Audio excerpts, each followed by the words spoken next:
각막에는 감각 세포가 풍부하게 분포해 있습니다. 근데 이런 분포가 사람들마다도 다르고요.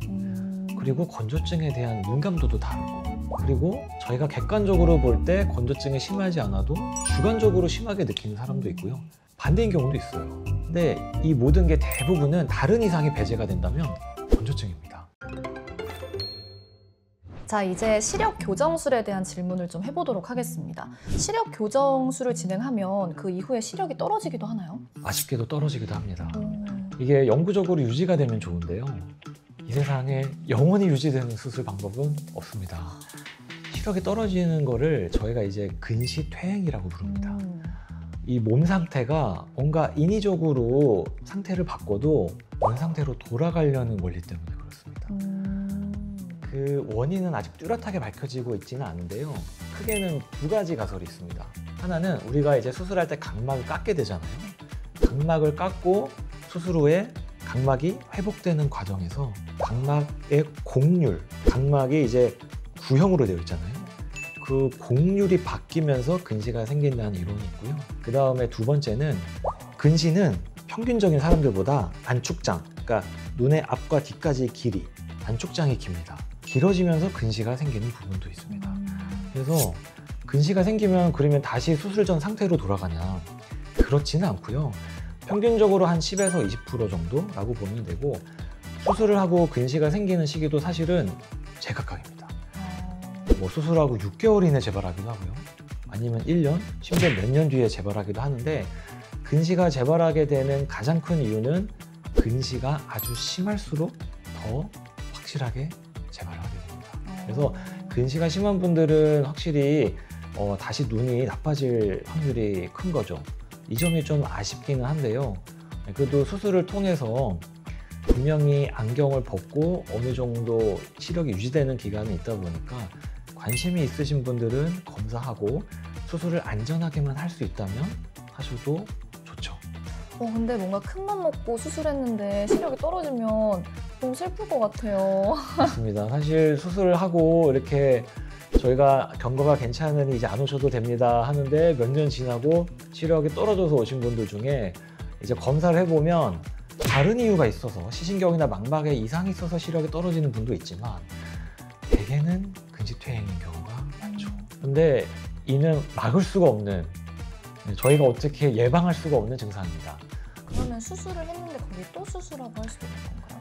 수술을 한 후에 이제 저희가 만약에 재수술을 원하시는 경우 다시 한번 정밀 검사를 해봐서 안전하다고 판단이 된다면 재수술을 해볼 수도 있습니다.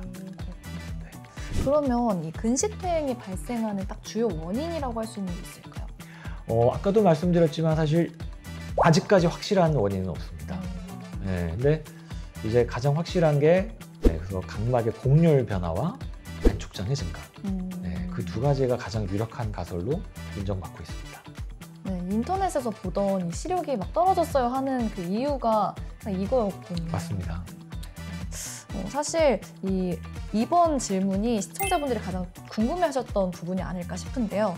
또 하나 궁금한 게 시력 교정술을 하고 나서 눈이 시리다는 분들이 또 많잖아요. 이거는 꼭 가지고 가는 그런 증상 중에 하나인가요? 사실 각막을 수술하는 거잖아요.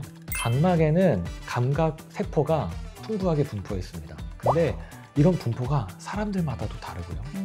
그리고 건조증에 대한 민감도도 다르고, 그리고 저희가 객관적으로 볼 때 건조증이 심하지 않아도 주관적으로 심하게 느끼는 사람도 있고요.